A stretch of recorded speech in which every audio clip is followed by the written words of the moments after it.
Assalamualaikum warahmatullahi wabarakatuh. We meet again with English class in 9th grade. Today chapter 8, the garden is taken care of. Ya, sekarang adalah pelajaran bahasa Inggris chapter 8 untuk kelas 9. The garden is taken care of. Ya, taman ini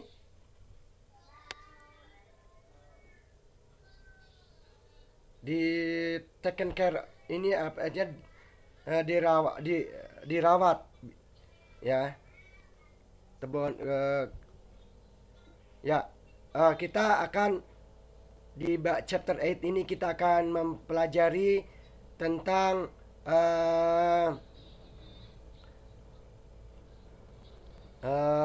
voice ya passive voice ya, kita akan mempelajari passive voice atau dalam bahasa Indonesia pasif ya.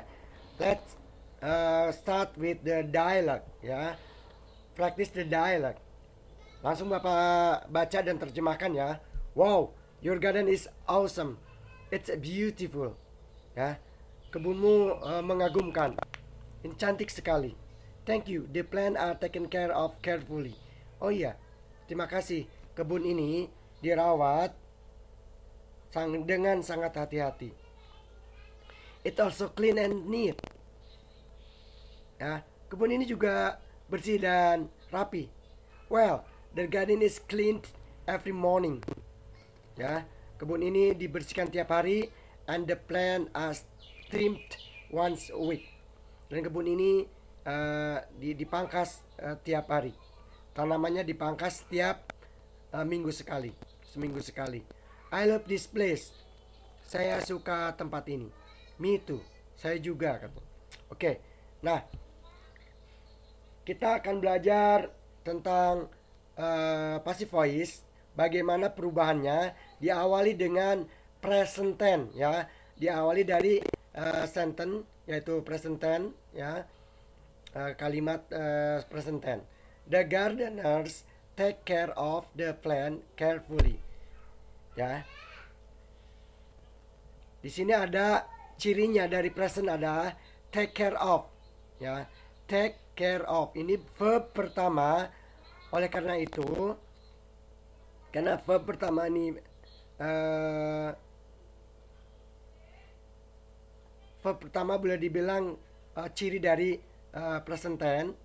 Lihat di sini ada subject, ada verb, verbnya take care of, dan the plan ini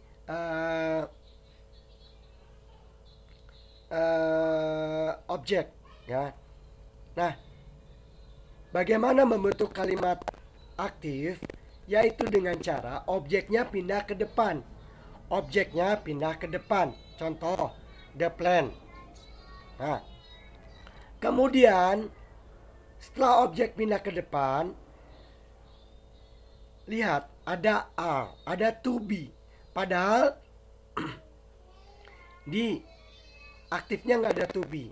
Maka rumusnya adalah subjek pindah ke depan, kemudian to be, kemudian verbnya, kata kerjanya berubah dari verb pertama menjadi verb ketiga.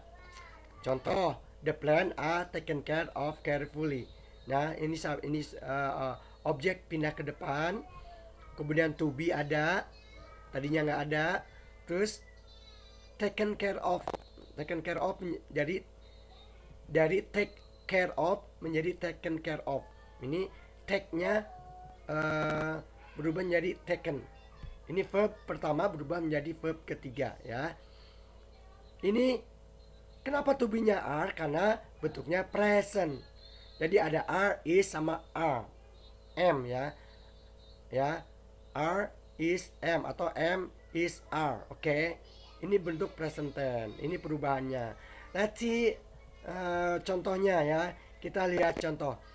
Many turtle eggs ya. Many turtle eggs are stolen every year.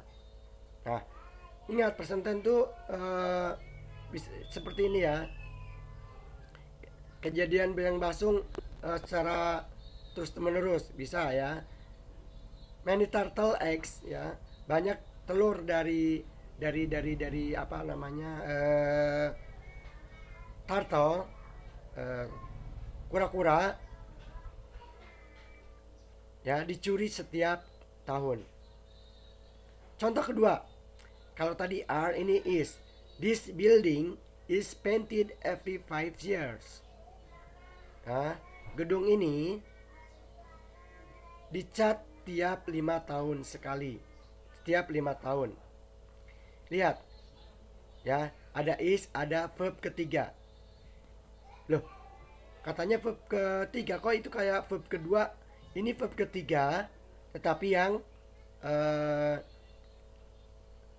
perubahannya sama. Jadi regular, ya, jadi regular. Berubahnya tinggal tambah ed aja. Kalau yang steal menjadi stolen, ini irregular. Oke. And then yang sentence ketiga, the museums are visited by thousands of people every day. Museum-museum dikunjungi, ya, oleh ribuan orang tiap tahun. Jadi cara mengartikannya juga gitu, ya. Tidak tapi di, ya. Many turtle egg are stolen. Banyak telur-telur dicuri. This building is painted every 5 years. Gedung ini dicat. This building is painted. Dicat setiap 5 tahun sekali, ya. The museum are visited by thousands of people every day, ya. Kebanyakan dari passive voice itu ada by-nya biasanya, ya. Setelah objek yang pindah ke depan tadi rumusnya, kemudian to be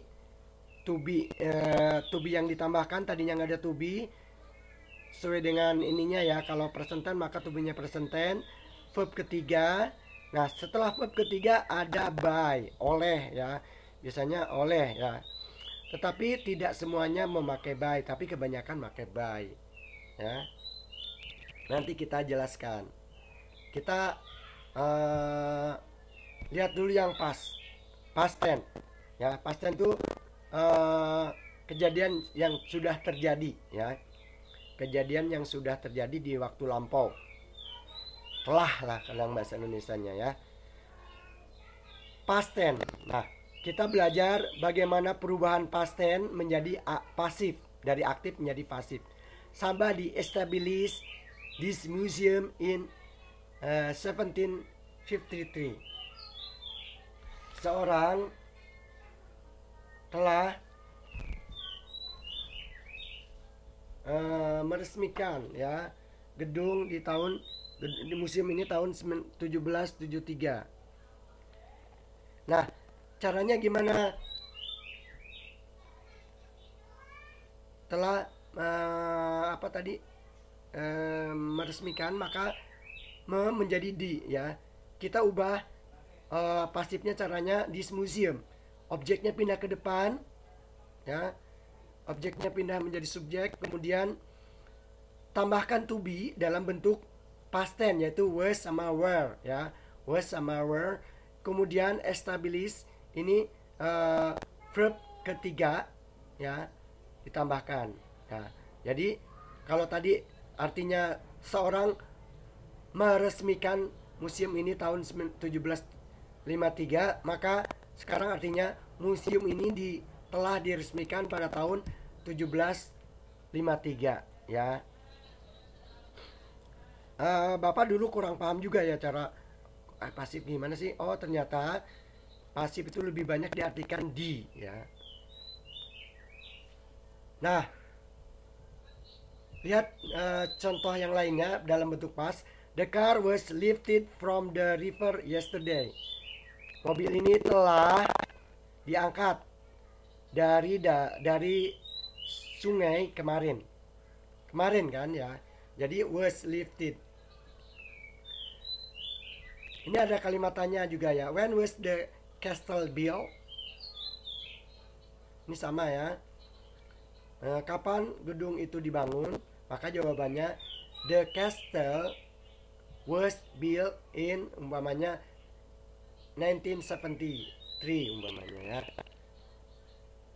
Nah, ini where were you born? Kapan kamu dilahirkan? I was born in Kalimantan. Maaf, di mana kamu dilahirkan? I was born in Kalimantan. Di sini kenapa kok jadi I was ya? Di sana kan where ada where, ini you ya, karena ini you, ini pasangannya to be-nya where. Jawabannya nggak mungkin kapan kamu dilahirkan, nggak mungkin kan, jadi I kan, makanya I was born in Kalimantan. Nah, ini dari contoh dari past tense.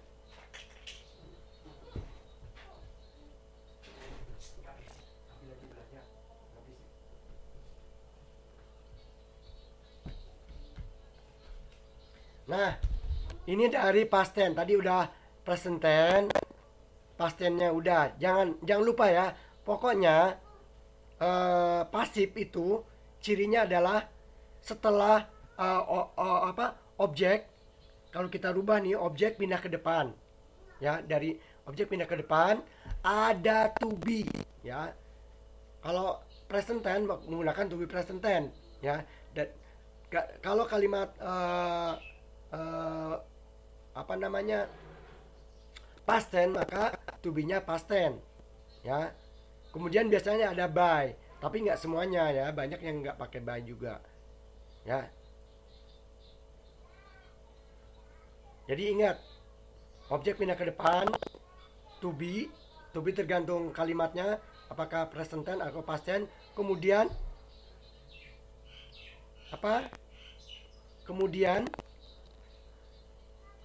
bisa pakai by setelahnya atau tidak ya, ada keterangan di situ ya.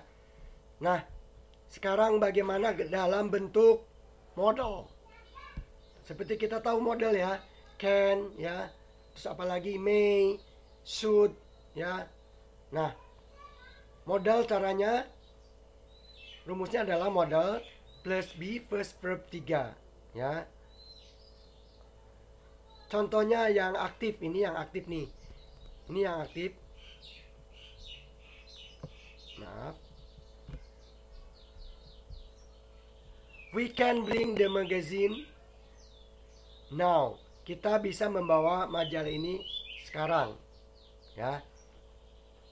Karena di sini model, tadi rumusnya gimana?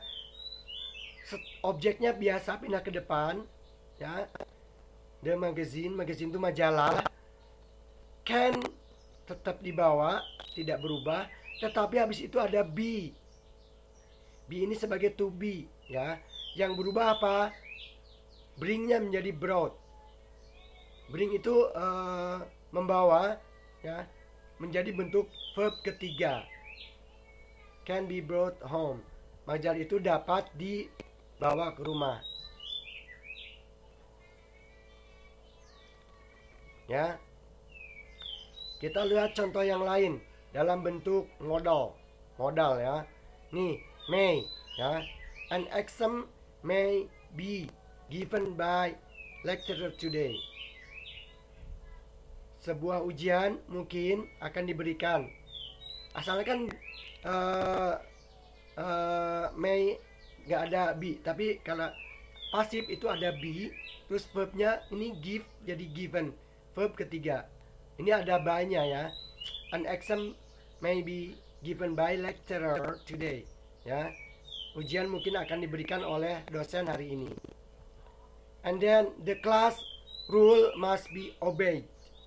Ya, lihat, must be obeyed. Obeyed di sini obey apa? Peraturan sekolah harus dipatuhi ya. Dan this work should be done on time. Pekerjaan ini should be done ya. Ini adalah setelah, ingat, setelah objek pindah ke depan, kemudian ditambah apa tadi? karena ada modalnya yaitu should. Oke, setelah objek modal, kemudian jangan lupa ada to be ya. Jadi ada to be, terus dan ini dari do ya. This work schedule be done on time ya. Ini juga orange might be eaten by her ya, jeruk mungkin dimakan oleh dia. Nah, di sini might ini modelnya, setelah itu to be baru eaten. Ini contoh dari bagaimana tadi udah present tense, past tense ya, sama modal. Ingat, setiap ini passive voice itu objek pindah ke depan ya, kemudian ada to be, kemudian kata kerjanya berubah dari kata kerja pertama menjadi ketiga. Yang past tense yang bentuk kerja kedua menjadi ketiga juga ya, tetapi to be nya tentu past tense. Dan kalau yang modal ya, setelah objek pindah ke depan, modalnya turut serta tetap, tetapi harus ada be-nya di sini. Be, to be-nya enggak berbentuk to be biasa ya, tapi be aja ya. Be given, must be, should be, might be ya.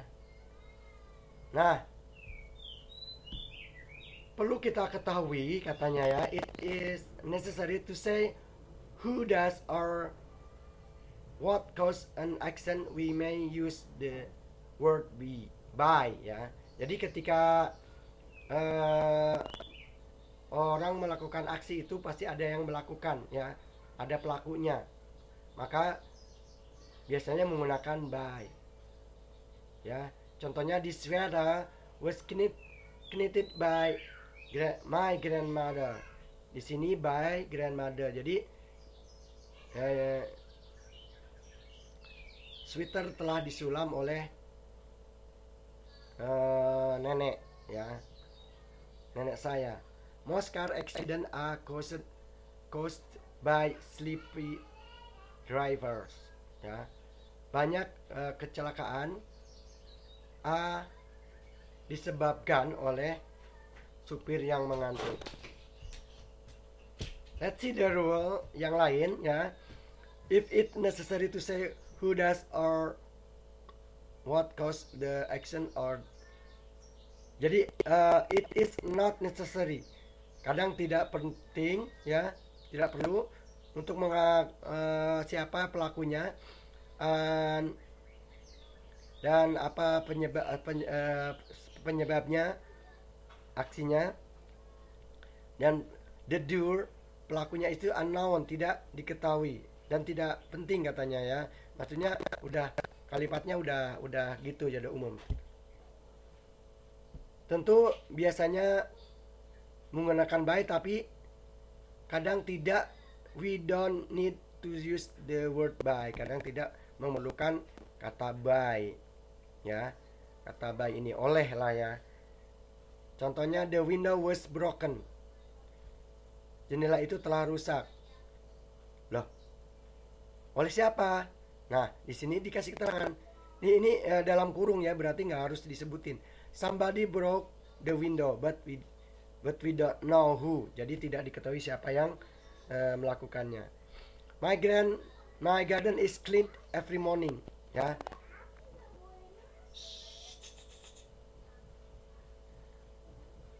My garden is cleaned every morning. Kebun saya dibersihkan tiap pagi.